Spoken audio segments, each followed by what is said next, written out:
සතුට සැනසුම විඳින්න හෙට ලොවට පියන ගන්න වටින හැමදේ ලබන්න විශ්වාසයෙන් ළඟරැදෙන්න ඔබට වටින දේ හඳුනන ඔබව වටින ඔබ ගැන ඔබට ඉහළින්ම සලකන තැනක් තිබේ ඔබ දිනවන Your value, SDB Bank.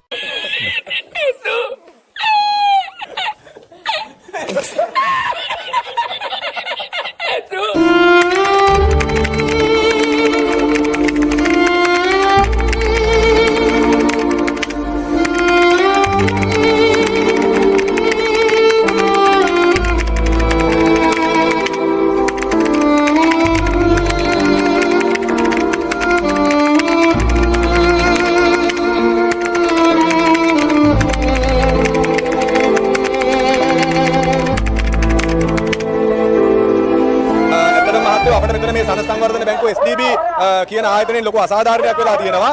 අපේ පළවෙනි පාර්ශවය විදියට ගත්තොත් එහෙම අපේ රණවිරුවෝ, අපේ ආබාධිත රණවිරුවෝ මේ බලන්න අපේ මහත්තයෝ මේ ආබාධිත රණුව කකුල් නැහැ ඔක්කොම. මේ අතපය නැහැ. මේ ඇස් ඉස් මස් ලේ දන් දීලා මේ මිනිස්සු රට ජාතිය වෙනුවෙන් යම්කිසි මහත් කැපකිරීමක් කරලා ඉන්නේ. එතකොට මේ රණවිරු ප්‍රජාවගේ මේ නියෝජනය කරන බිරින්දෑවරු මෙතන ඉන්නවා. එතකොට තමන්ගේ සායම් පුරුෂයා රට ජාතිය වෙනුවෙන් වෙඩි කාලා බෝම්බ පාරවල් කාලා මැරිලා ඒ මිනිස්සුන්ට හම්බ වෙන වන්දි මුදල මේ හූරාගෙන කනවා SDB සංවර්ධන බැංකුව. එතකොට මේ විශ්‍රාම ගියපු රණවිරුවගේ පඩිපද හොරා කරනවා මේ SDB බැංකුව. එතකොට රාජ්‍ය සේවකයාගේ පෞද්ගලික අංශයේ සේවකයාගේ කුඩා පරිමාණ මධ්‍ය පරිමාණ ව්‍යවසායකයාගේ ඒ සියලුම දෙනාගේ පඩිපද හොරා කරන්න වැඩ කටයුතු කරලා තියෙනවා මේ SDB බැංකුව. උදාහරණයක් විදියට ගත්තොත් එහෙම ලක්ෂ 25ක ණය මුදලක් මේ බැංකුවෙන් ගතපු කෙනාට මේ බැංකුව කාල සීමාව දීර්ඝ කරලා තියෙනවා.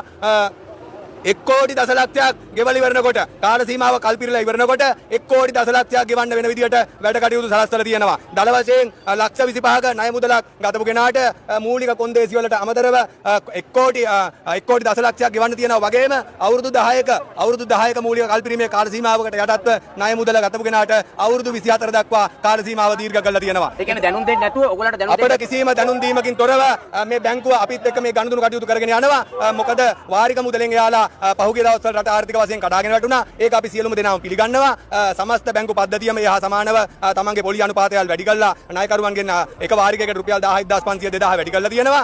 නමුත් මෙයාලා කූට උපක්‍රමයක්, වංචනික උපක්‍රමයක් භාවිතා කරමින් එම අවස්ථාවේ එම වාරිකෙන් එම මුදල වැඩි කරන්නේ නැතුව කාල සීමාව දික් කරනවා කියලා ඒ කාල සීමාව මේ අවස්ථාවේ දෙගුණ කළා තියෙනවා. ඉතින් ඒකට විරුද්ධව දැනුම් දීමක් කරන්නේ නැතුව. එතකොට කිසිම දැනුම් දීමක් කරේ නැහැ අපිට මේ බැංකුවෙන්. අපි ඊයේ පෙරේද ඇවිල්ලා මේ බැංකුව ණය පිළිබඳව විස්තර හොයනකොට අපිට මේ කට්ටිය බැංකුව එකෙන් ලෝන් ඩීටේල්ස් මන් අපිට දෙන්න මේ කට්ටිය බෑ කිව්වා. එකඟ වුණේ නැහැ. ඊට පස්සේ අපි දැවැන්ත උද්ඝෝෂණ මාලාවක් දෙපාරක් දියත් කරා මේ බැංකුව ඉදිරිපිටම.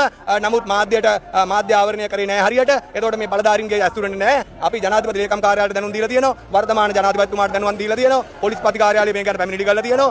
අපිට කිසිම පාර්ශවයකින් මේ වෙනකම්ම කිසිම විසඳුමක් ලැබිලා නැහැ. ඒ දෙපාරක් මේ බැංකුවට අපි ආවිල්ලා විරෝධතාවය පළ කරාට පස්සේ මෙයාලා අපිට ලෝන් ඩීටේල්ස් දෙන්න එකඟ වුණා. අපි ඒ එකඟ වුණාත් එක්කම අපි ඊට පහුවදාම ලෝන් ඩීටේල්ස් ගත්තා. නමුත් මහත්තයෝ අපිට මේ ඇඟ හිරිගඩු පිපෙන තත්යකට අපිවපත් වුණා. අපේ මේ රණවිරුවා මහපාරට බහින තත්යකටපත් වුණා. මොකද සම්පූර්ණ අපේ මේ රණවිරුවගේ පඩිපත, රාජ්‍ය සේවකයාගේ පඩිපත, පෞද්ගලික අංශයේ සේවකයාගේ පඩිපත, ව්‍යවසායකයාගේ පඩිපත හූරම් කරන තත්ත්වයට මේ බැංකුව අපි අද දමලා තියෙනවා. හරිද? දැන් අද උදේ මේ බැංකුව සාකච්ඡාවක් ගත්තා. බැංකුවේ ඉහළ පුරුතික සාකච්ඡාවක් ගත්තා. නමුත් එතුමන්ලාගේ කොන්දේසි වලට අපට අනුගත වෙන්න කියනවා මිසක් අපේ කිසිම කොන්දේසියකට අවනත වෙලා අපේ මේ පාර්ශවයන්ට පොදුවේ සාධාරණයක් කිරීමට එයාලා අකමැත්ත ප්‍රකාශ කරනවා. ඔයගොල්ලන් ඉල්ලීමෙන්නේ මොකද්ද? අපිට මහත්වෝ මූලික විදියට කල්පිරීමේ කාලය අපිට දීලා තියෙනවා අවුරුදු 10ට 7ට.